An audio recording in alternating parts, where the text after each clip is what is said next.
Welcome back to the Zach Djellab channel, ladies and gentlemen. Joining me today, the two closest to my heart, Patrick Van Straten and Henry Hill. We've got three perfect working mics this week. We've got three cameras. Patrick, how are you doing? Nice haircut. Thank you. I'm good, man. I'm good. Have you noticed that you pronounce your name differently? Yeah, I do. I know. You're like Djellab. It's Djellab. Djellab. Djellab is my name, but I do sometimes, I will say like Djellab. Djellab on a plate. Djellab on a plate. That's my daughter likes to sing that song. Okay, right, cool. Yeah, because it's one of those things where I'm like, I want to get people's names right, but then you just change it up every now and then to confound me. You know what it is? Sometimes I've heard it so many different ways. I just say it a different way sometimes. But it is Djellab. Silent D is essentially how it is. Henry Hill. How are you? Hill? You've nailed that one. Thank you, mate. That's very good. So you watch your daughter sings about Zach at home. You watch this back on the TV. Yeah, big fan of the channel. The Zach Djellab channel. I mean, I love the idea of you. I support both of you. I was watching, I support the Zach Djellab channel, and I watched Goodfellas yesterday, which is obviously about somebody with your name. Yeah, I had a lot to do with that film. Yeah. Good old Henry Hill.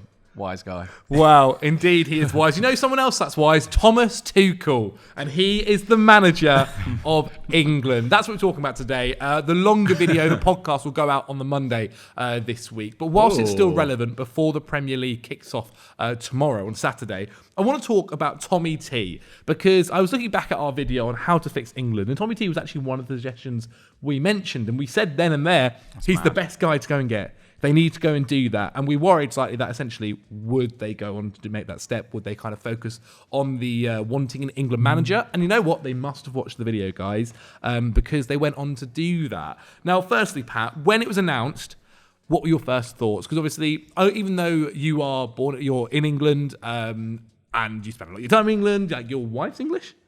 Yeah. Yes. You like the England national team isn't necessarily a team that you're following closely. No. So from the outsider view, how was the Tommy T announcement for someone like you? Yeah, that's the thing. I don't support England, but I would say I follow them more closely than I follow most national teams, just because people talk about them here. And plus, in recent years, they've actually finally got good. I did think this is going to be annoying, and it was annoying.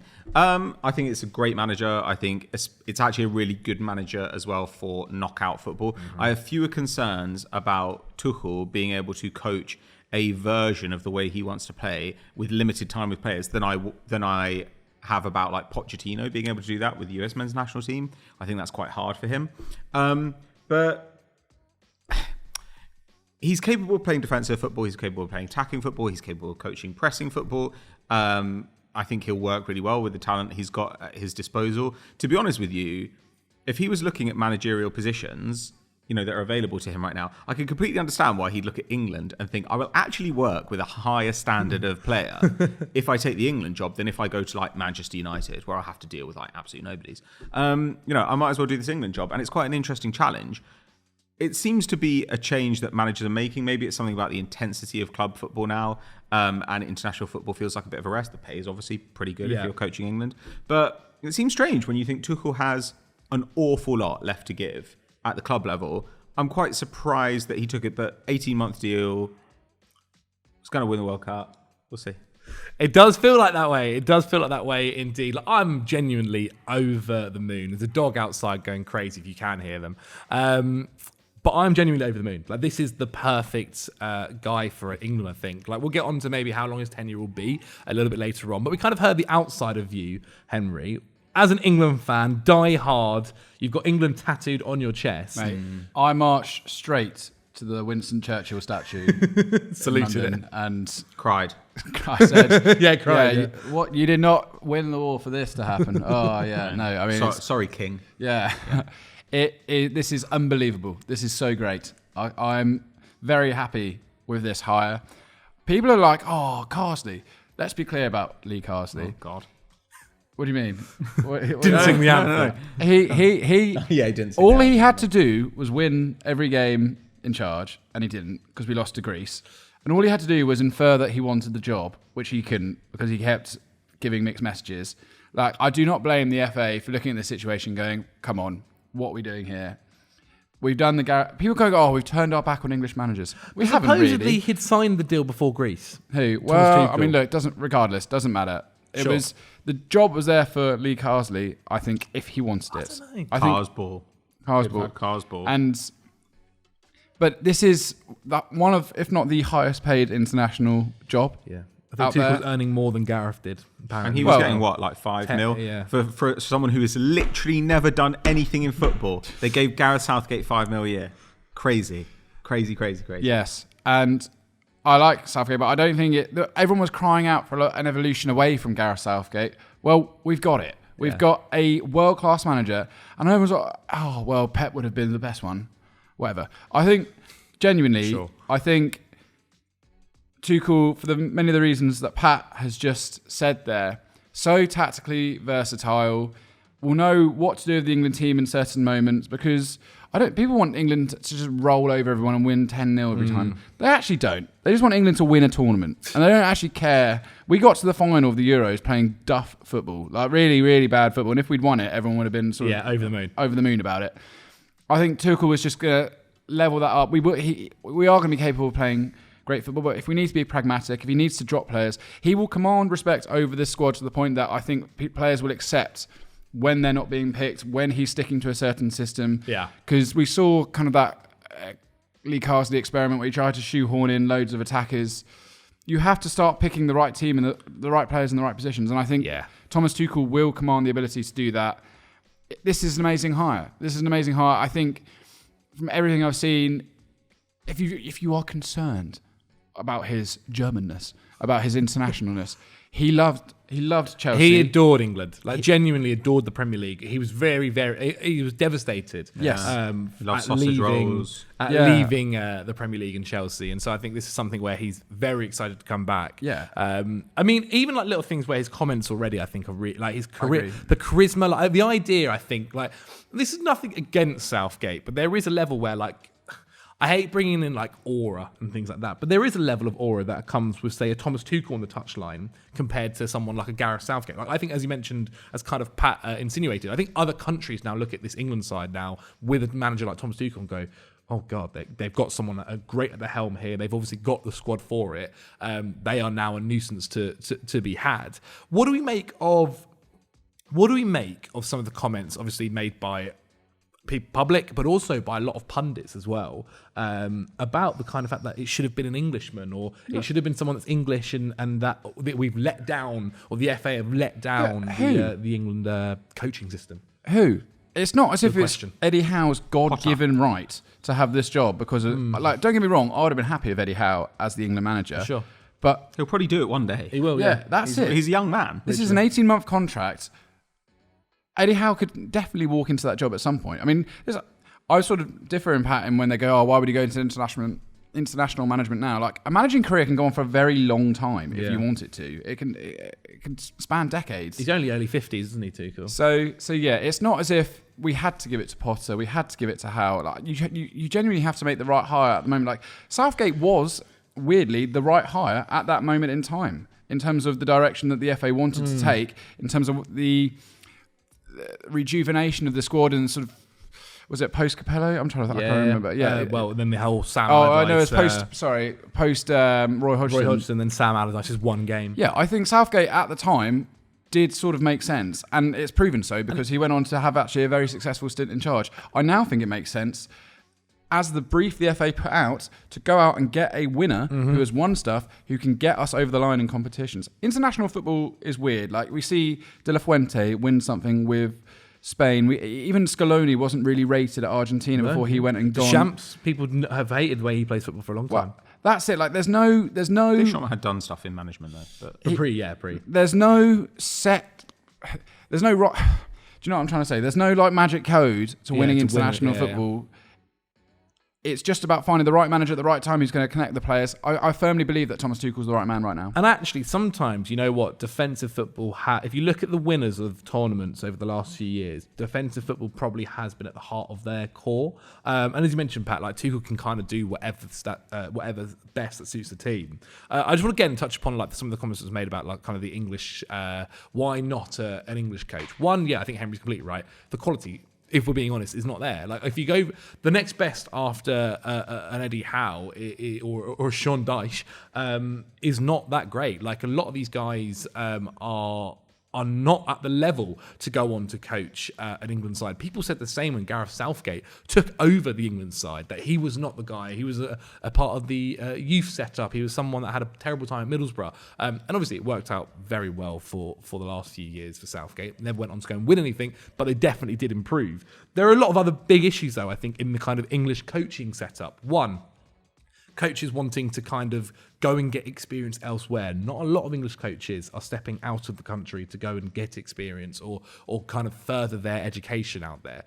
It's one of the things actually we complimented Eddie Howe doing when he left Bournemouth, was going over to Atletico Madrid and kind of studying under Diego Simeone and trying to learn under him. One, obviously the other opportunity, I guess there's got to be opportunities there for that as well. Two, do you know how expensive it is here to get your coaching badges? Well, somebody has to sponsor you, basically, don't they, because of the cost of it. So my brother, for instance, is he's a bit younger than me. He's trying to get into coaching. He's got his UEFA B at the moment. Essentially, in England, for you to get every single license, and this is if you pass first time as well with flying colours, is over £15,000. Which is a lot of money if you're not an ex-pro or somebody that has like an affluent background where they can kind of go on to spend that amount of money and make sure they succeed first time. If you fail, it's going to cost even more to kind of keep going and doing it again.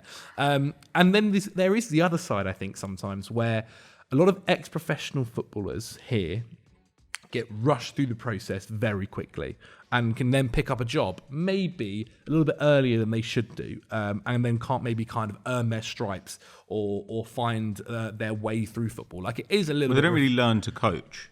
Like they do their coaching badges and then they get a management job. Yeah, and then they use the experience that they've seen for the last 15, 20 years, like they have under when they were managed by Alex Ferguson or Mourinho or whatever it was, and try and take their own styles.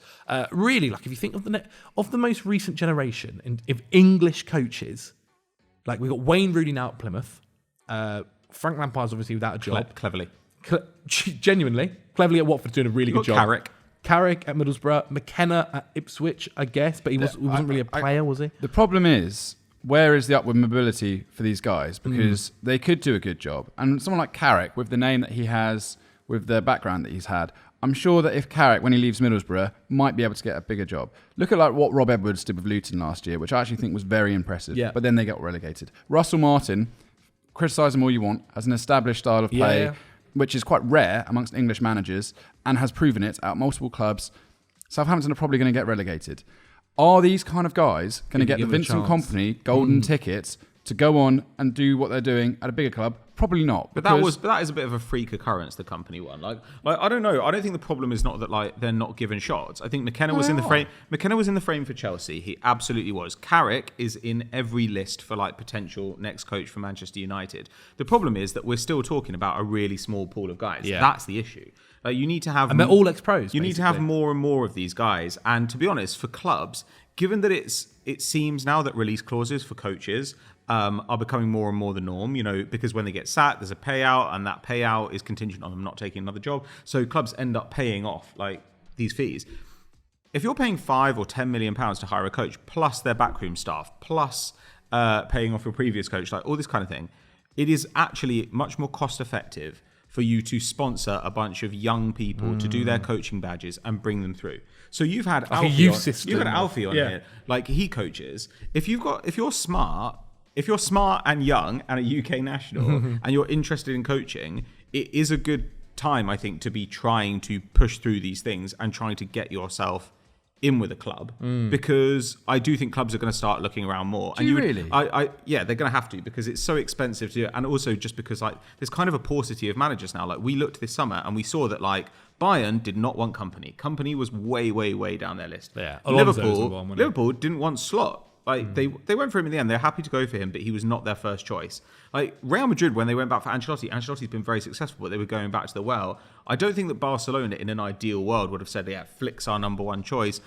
I mean, there are endless clubs like Chelsea going for Maresca. There are endless clubs who you're kind of like, the manager they've ended up with might be good, but they're probably about third on the list. And it does feel like and now with Pochettino and Tuchel going into international management as well, it does feel like it's very, very thin. The options, like, okay, if Pep leaves Manchester City next year, is there just like a slam dunk? Like, this is obviously the guy they should hire, and he will be an amazing success and keep them at that level. Maybe not at that footballing level, but keep them at this kind of level of success. No, there isn't. Like, there are a bunch of guys who'd be interesting for them to hire. Simone Inzaghi, maybe they could, maybe because they brought in Hugo Viana, he wants like Ruben Amorim or whoever.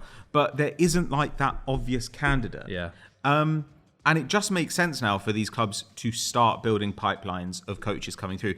And I think that the thing... Almost like an academy for coaches. And the thing the the FA should do, really, I think, to like sugar the pill, if they want, of like hiring Tuchel with English fans, is to say, we're hiring him because he's the best manager for the job and because there's a golden generation of talent, and it would be foolish to waste it by being kind of parochial and small-minded about who we hire. However, we recognise there is a massive issue with coaching in this country. In Germany, in Austria, in Italy, in Spain, it's certainly in Argentina. There are pipelines of coaches coming through, and you can bring somebody up from a lower level, and they're often pretty good. That just doesn't exist in England, despite the way that they've completely rebuilt their talent. Yeah, pipeline. that's what I was saying. Almost like that a few years ago when they had that real big reshuffle and like teaching footballers like technical side of football, and bringing that through. I think that's so. The FA could do this, and I also think it's a situation where you could raise a levy on clubs. You could say like every club has to pay into this kitty, because ultimately all these clubs will benefit from there being more English coaches. So maybe they have to pay into a kitty, or maybe they have to take on like 2 young coaches and pay for their badges. But like, it needs to be diversified. It needs to be not just ex-pros, and you also probably need to work out like exchange programs so that people can go, and because when people are saying, oh, Eddie Howe or like Graham Potter, like they're English, they should do it. It's like, I'm sorry, Eddie Howe, I think was at best mediocre manager, but I don't think a very good manager before he went to Atletico Madrid during his time off and actually learned something about pressing. Like Graham Potter got his start in management outside the country. Yeah. Like Roy Hodgson, somebody said this to me, they were like, what about like Roy Hodgson, like is English manager, like you need to hire English managers even if they're not very good. I was like, Roy Hodgson managed in Sweden before he managed in England. Roy Hodgson managed all over the world. Italy. So the idea that like he is like, there's something that's so English about him just because he's English. Like, I don't know, there's always going to be cross-pollination of ideas from all over the place. And I think that the FA now need to think, how do we start to get these benefits here? Okay, so now we're producing like technical players. How that's clearly like using techniques that were brought in from Germany and Spain. Okay, now we need to do this, because otherwise we're going to be struggling to hire the next coach after this and the next coach after that. That's what I'd think if I were the FA. I completely agree. I think that's the most logical way. Like, just especially for English coaching in general, doesn't seem like it's on the best track at the moment. Henry, to bring it back to Tuchel, what do you think he's going to struggle with? Because right now, I feel like everyone's talking very positively. I think rightly so, because he is an exceptional manager. But is there any element you think he might struggle with? Just the media.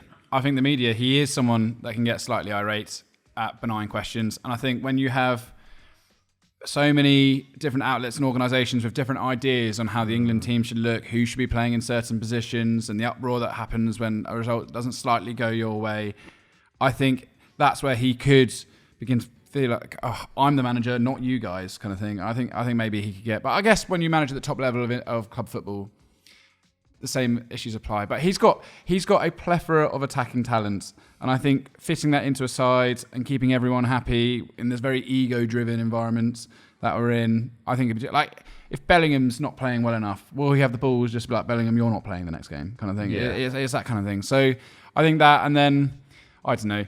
People were saying, "Oh, will they get bored at international management?" So I think it's your job. It's not your job is to be intrigued. Whoever you're managing against, if you have to figure out how to beat an Andorran 11-man low block, then figure it out. Like, and he's only got what, as you said, he's only got 18 months until the World Cup. Like, it's not actually that long of a time. It's a pretty epic time. Like, it's a World Cup in the USA. Oh, where's the next Euros? I don't even know. Isn't that England? Is that England? Oh yeah, it's British. England, British Euros. Like, it could be a really, like, that's a really fun kind of run of international tournaments. Do you think it stays past the World Cup?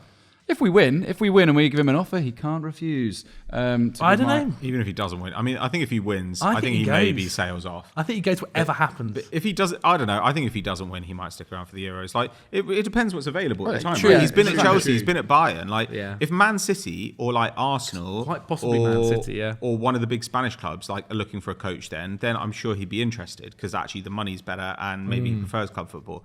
But It's given not, that it's he's- not just a stepping stone job, England. It's No. not just like, I'll just do it for a bit. No, Exactly. you're and, right. And, Yeah, you and, are and, right. and also he's been at PSG, he's been at Chelsea, he's been at Bayern, he's been at Dortmund. So the pool of clubs that he might be interested in going to, it's probably like three or four teams in the Premier League, maybe one or two in Italy, but possibly not. Yeah. And two in Spain. Not many at all. Yeah, not many at all. And that's it. And it very much is dependent whether those jobs are there. It might be interesting to see where City are post World Cup. Like, especially there's that rumours that Pep might sign that year extension. And so Yeah, then they'd be see. looking for a coach and they'd be like, right, okay, we can get Tuchel, and Tuchel arrives post World Cup. Inzaghi's the man. Guardiola goes to England. There you go. Yeah, there you go. The happy swap over there. That would be very interesting. One of my final points I did want to make as well is I'm really enjoying the way he's already kind of speaking. Have you seen how he's saying in terms of like we're going to win the World Cup? Like we're going there. We're going to. I don't care about any of that. Do you not think? I just think it's nice to hear. Like I think that's. he did it at like Chelsea. baby He did it stuff, at man. Chelsea, and I think that kind of stuff can really help, especially at least with getting the fans on board with you.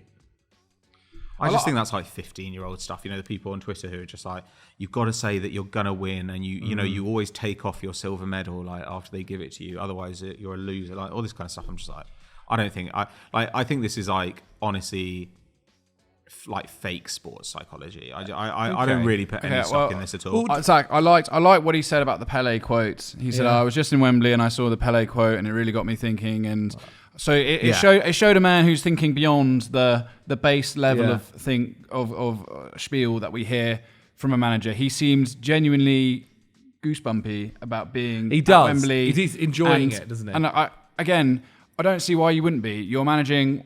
You are the highest paid international manager in the world, taking on a big responsibility. And if you win a trophy of England, if you end the hardship, then you will kind of get legendary status in this country.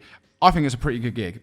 If he won the World Cup, it'd be mental. He'd get English citizenship. He'd be like the most popular German in the UK, except for the Queen, like, who there's like ever been. Like truly, people would like lose their mind. And you know what? It would be great. Like I think I kind of love it. I would love Tuchel to do really, really well. But also there are problems that England have. Not problems, but there are some positional things, right? So they don't really have a left back. Yeah. Unless a miracle happens. Well, or they use Before Colwell then. there or something like that. True. And guys like Trent Alexander-Arnold, you know, brilliant, but actually quite hard to use. Guys like Phil Foden, who I think are very specific as well, and are great under a great coach, but he hasn't. But I don't think Southgate has like the coaching chops to work out how to use a Foden. Yeah, Tuchel. I think basically Southgate's thing was like limited to we're going to try and put players in the positions they are good at playing, and that's really the tactic. Whereas I do think Tuchel will be able to work those problems out because Tuchel is an incredibly clever tactical manager. Like Tuchel is capable. Like if anything, his problem is often that he overcomplicates things. But I think that will benefit guys like Trent, benefit guys like Foden.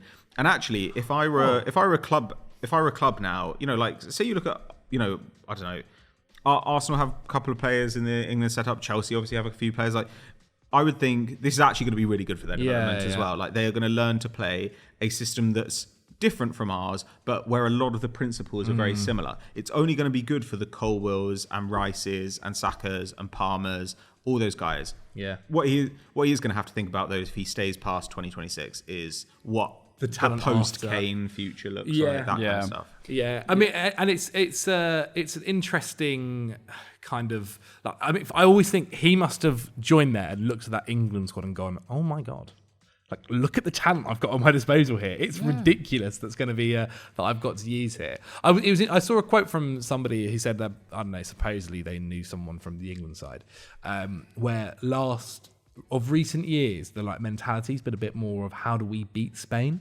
Or how do we beat France? Right, and I feel that with Tuchel, it's almost he'll make it more of like a how do they beat us, if that makes sense. Like the mentality changes a little bit. As bad as England were in the final of that Euros, we weren't that far away from beating Spain. No. We were defensively solid for the first half an hour. And even when we went behind, we still managed to draw level and then gave away a really cheap goal. Yeah. Spain, who were comfortably the best team in that tournament, we weren't that far away from beating them over 90 minutes. And this is what the Tuchel effect is, figuring out in those crunch moments in games how to get England to that next level, and that's where it's going to be great. I was in Gravesend yesterday asking people about this, and everyone that said, I'm not happy with German managing, I said, well, if we win something, will you be happy then? They went, yeah, you bet. So that's all. Sure. Yeah, that's England in a nutshell. But England actually, I think, have a better squad than Spain. Across the board, maybe not in certain positions, but this idea, like let's say Yamal is better than Saka and Palmer. He's not better than Saka and Palmer, and Foden. The depth of the front line, they've got loads of great players, but Rodri is reaching a stage in his career now where you would start to expect him to lose a step. Yeah. Fabio Ruiz, the same. There are loads of positions on the pitch where Spain do not have insane talent. France are a more talented squad. Yeah, but if France kind of match up against England talent-wise, England do now have a better coach. So yes. I don't know. To me, if I were England, I would be looking at that World Cup and being honestly, we should be favourites to win this. Go to the Euros with Tuchel, should be favourites to win that too. Favourites, as in anything other than the final is a disappointment, and to be honest, anything other than winning it is a little bit of a disappointment. Yeah. Not as in you would beat Tuchel with that. No, for sure. But you would say that is the aim is to go and win.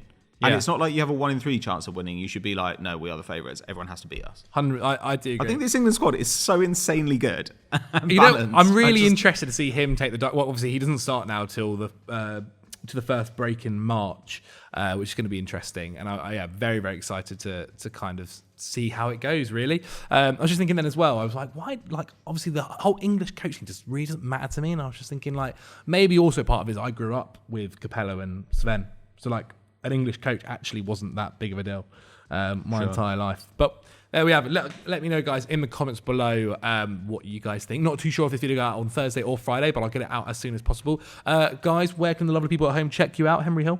Oh, just go on Football Joe. We've got loads of good things going out at the moment. Beautiful. Patrick Van Straten? The Transfer Flow podcast. You can find me there on YouTube and on your favourite podcast app. And my podcast, Unseen Incidents, with Patrick and Pete. Subscribe to us if you want extra episodes. Again, find us on your favourite podcast app or at patreon.com/PatrickVS. Perfect. All of those will be linked in the description. Make sure you check out Monday's video as well, as we'll be back for you to see you then. God, Jesus Christ. Subscribe, see you later. Bye.